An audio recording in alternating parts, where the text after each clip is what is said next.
Sud Radio Conseil de famille avec Via Wealth Management pour une gestion optimale de votre patrimoine. Bonsoir à tous, puisqu'on en parle. Bonsoir Stéphane Moller. Bonsoir Olivier. Le président et fondateur du cabinet Via Wealth Management, justement. Ce soir, on répond à Bertrand qui nous demande si investir dans un Girardin industriel en début d'année, ce qui est le cas, est plus rentable. Que peut-on lui dire ?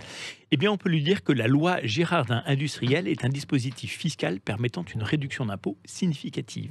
Effectivement, plus les investissements sont effectués tôt dans l'année, plus ils sont rentables. Ce que je vous expliquerai maintenant. D'où l'intérêt de s'y intéresser assez tôt, effectivement. Expliquons peut-être d'abord ce qu'est le Girardin industriel, Stéphane. Alors, la loi du 21 juillet 2003 de programme pour l'outre-mer est un dispositif visant à accompagner le développement économique des départements d'outre-mer et faciliter le financement des matériels destinés à l'industrie, à l'artisanat, par des TPE, PME. Ouais, les mêmes PME, TPE qui peuvent ainsi bénéficier de l'apport de ces investisseurs et leur permettre d'obtenir une réduction d'impôts. Mais à quoi faut-il faire attention avant d'investir ? Eh bien, il y a plusieurs points d'attention. 1. L'investisseur doit obtenir des informations sur le projet d'investissement, sa localisation, la société d'exploitation, etc. 2. Vérifier la nature de l'investissement et l'obtention des agréments fiscaux préalables.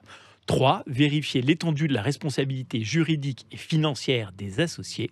4. S'assurer que le monteur est bien recensé sur le registre de la préfecture. Voilà qui est clair. Que peut-on dire, Stéphane, de la rentabilité de ce dispositif et de ses conséquences fiscales ? Oui, lorsqu'on investit dans le dispositif du Girardin industriel, on parle d'une défiscalisation one shot. En effet, la réduction d'impôt n'a d'effet que sur l'année N+1. La somme dépensée ne procure ni rendement ni plus-value potentielle, mais une réduction d'impôt qui s'applique l'année suivante pour un montant supérieur à l'investissement réalisé. Et que peut-on dire de la rentabilité de ce placement financier ? Eh bien, elle est bonne, puisque la rentabilité du Girardin industriel est forfaitaire au moment de la souscription et elle est généralement comprise entre 10 et 25%. Cependant, il est important de noter que la rentabilité est décroissante tout au long de l'année et ce dans le but de récompenser l'apport d'une trésorerie en début d'année. Oui, si je vous traduis, plus on investit tôt dans l'année, plus la rentabilité augmente en quelque sorte. Exactement. La rentabilité est variable puisque le rendement dépend du partenaire et du montage financier.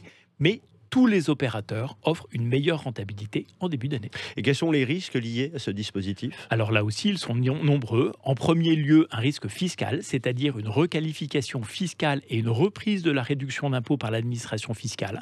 Ce serait le cas si tous les critères d'investissement et d'exploitation n'étaient pas respectés. 2. Un risque d'exploitation. Le matériel acquis par les exploitants doit être loué pendant 5 ans et s'il est défectueux, il doit être remplacé. 3. Un risque d'utilisation frauduleuse des fonds. Ouais, les risques sont multiples. Comme dans tous les investissements.